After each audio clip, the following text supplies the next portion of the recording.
வணக்கம் மக்களே, சற்றுமுன் கிடைத்த தகவல் ஒன்றை பார்க்க போகிறோம். திமுக கூட்டணியில் இருந்து விலக துடிக்கும் காங்கிரஸ், தாவேகாவுடன் கூட்டணியா? தகவல். இந்த ஒரு தகவலை பற்றி தான் நாம் பார்க்க போகிறோம். தகவலை பார்ப்பதற்கு முன்னதாக நீங்கள் நம்மளுடைய சேனலுக்கு புதிய பார்வையாளர்களாக இருந்தீர்கள் என்றால் மறக்காமல் நம்மளுடைய சேனலை சப்ஸ்கிரைப் செய்து வைத்துக் கொள்ளுங்கள் மக்களே. தற்பொழுது தமிழ் சினிமாவில் உச்ச நட்சத்திரமாக வலம் வருபவர் நடிகர் விஜய். இவர் தற்பொழுது ஜனநாயகம் என்னும் படத்தில் நடித்துள்ளார். தமிழக வெற்றிக் கழகம் என்னும் கட்சியை ஆரம்பித்து மத்தியில் ஆட்சி செய்யும் பாஜக கட்சியையும் தமிழ்நாட்டில் ஆட்சி செய்யும் திமுக கட்சியையும் கடுமையாக விமர்சனம் செய்து அரசியல் பேசி வருகிறார் விஜய்.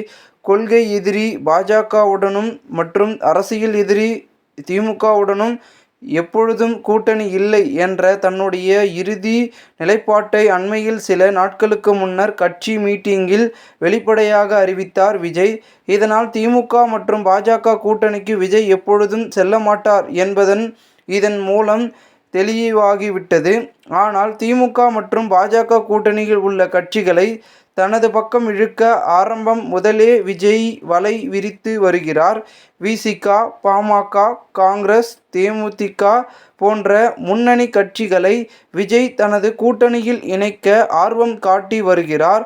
தாவேகா கட்சியுடன் கூட்டணியில் சேரும் கட்சிகளுக்கு ஆட்சியிலும் அதிகாரத்திலும் பங்கு தர போவதாக விஜய் வெளிப்படையாக அறிவித்தார்.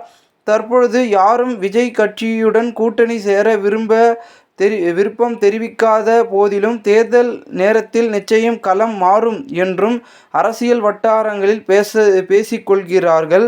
இந்த நிலையில் திமுகவுடன் கூட்டணியில் இருக்கும் காங்கிரஸ் திமுகவை விட்டு வெளியேற முயற்சித்து வருவதாக செய்திகள் வெளிவந்துள்ளன. தமிழ்நாட்டில் கடந்த சில தேர்தல்களாகவே காங்கிரஸ் கட்சிக்கு திமுக மிக சொற்பமான தொகுதிகளையே கொடுத்து வருகிறது. இதே நிலை தொடர்ந்தால் 2029ஆம் ஆண்டு தேர்தலுக்குள் தமிழகத்தில் காங்கிரஸ் என்னும் கட்சியே இல்லாமல் போய்விடும். திமுக என்பது காங்கிரசுக்கு அதிக தொகுதிகளையும் ஒதுக்காது, ஆட்சி அதிகாரத்திலும் பங்கு கொடுக்காது.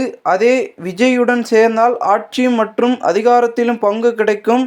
நாம் விஜயுடன் பேரம் பேசி நிறைய தொகுதிகளையும் வாங்கலாம். தமிழ்நாடு மட்டுமல்லாமல் கேரளா, பாண்டிச்சேரி போன்ற இடங்களிலும் விஜய்க்கு ரசிகர்கள் எண்ணிக்கை ஏராளம்.